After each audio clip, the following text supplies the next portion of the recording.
Unquestionably, when the first shot was fired, I recognized it as a shot. I thought of nothing else but that it was a rifle shot. I turned to my right. I had time to think. I had time to react. And I turned to my right to look back over my right shoulder to see if I could see anything unusual, and particularly to see if I could catch him out of the corner of my eye. Because I immediately thought... Him, you mean the president. The president. Because I immediately thought of an assassination attempt. The moment I heard the shot, I didn't see anything except just the general blur of waving of people moving, but nothing really unusual. I did not see the president out of the corner of my eye, and I was in the process of turning back to look over my left shoulder, and had about come to the point where I was looking straight forward again when I felt the impact of the bullet that hit me. I am convinced beyond any question of a doubt that the first shot that was fired did not hit me. Then I was hit.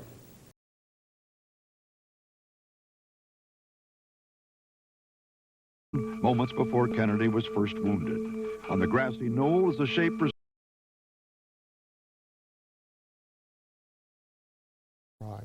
He died of a gunshot wound in the brain, of a bullet right through the head.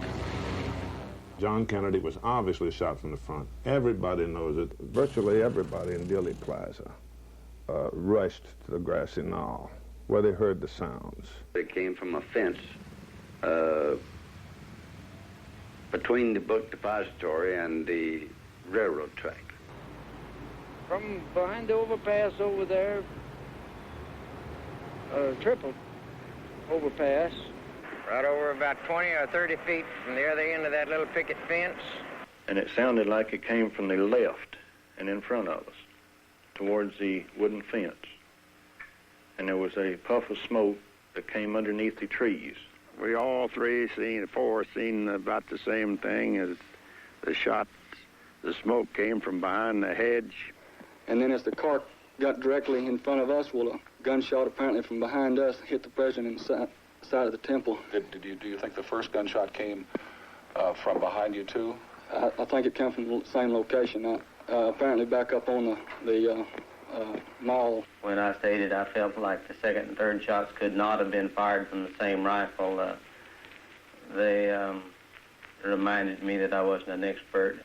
There was, 3 or 4 real close together, and it was, must have been the first one that shot him, because that's when that was the time I took the picture, and during that time, after I took the picture, and the shots were still being fired, I decided I'd better get on the ground. I was, no more than 15 foot from the car, and in line of fire, evidently. Just as Mary started to take the picture and the president came right even with us, 2 shots, we looked at him and he was looking at a dog in the middle of the seat.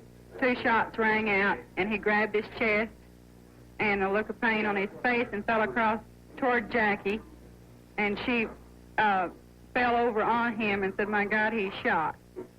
And there was an interval, and then 3 or 4 more shots rang out. By that time, the motorcade had sped away. In the vicinity of the 2 men, there was a flash of light, there was something which occurred which caught my eye in this immediate area on the embankment.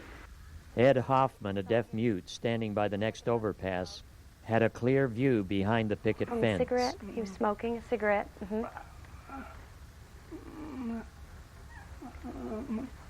And then a little bit later, he saw more smoke, and he saw the man turn around, and he had a gun in his hand, or a rifle.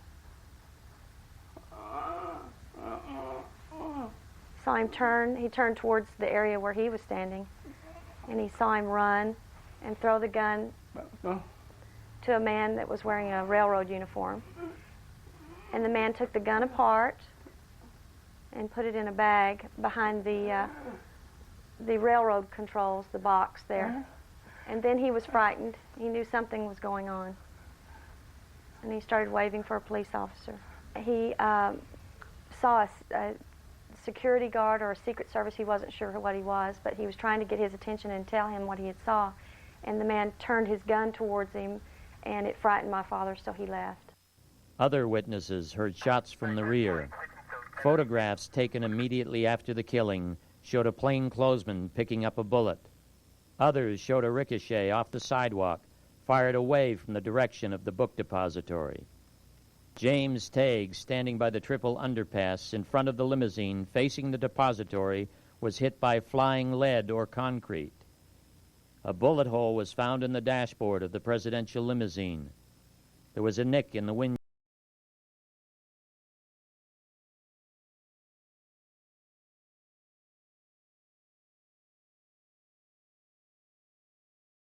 And only as a result of another subpoena was Garrison able to obtain the film of Abraham Zapruder.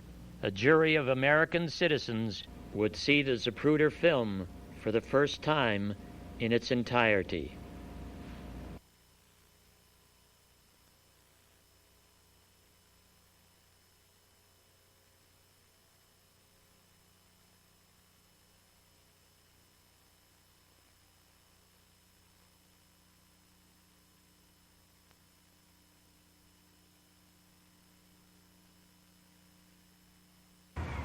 All any intelligent person, even a child, has to do is look at the Zapruder film.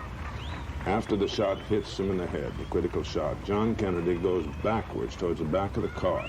So he's almost blown out of the back of the car.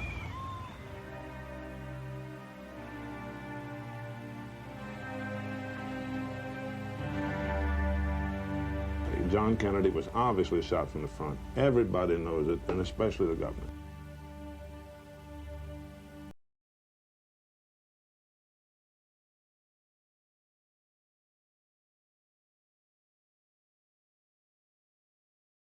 Moments before Kennedy was first wounded. On the grassy knoll is a shape resembling a black dog. Photo analyst Bobby Hunt. It is a black shape, apparently the head and shoulders of a man. In the region of what we'd call the face, there was some pink tones, purported to be flesh tones. And there was also an object which looked like a rifle with a flash suppressor or a nozzle on the rifle. But we concluded that this was a human being. That conclusion was derived from the enhancement and from some color spectrographic analysis we did on the visible flesh tones of the object. We did not conclude, however, that that was a rifle. We simply said it was consistent with a blur induced by the motion of the photograph.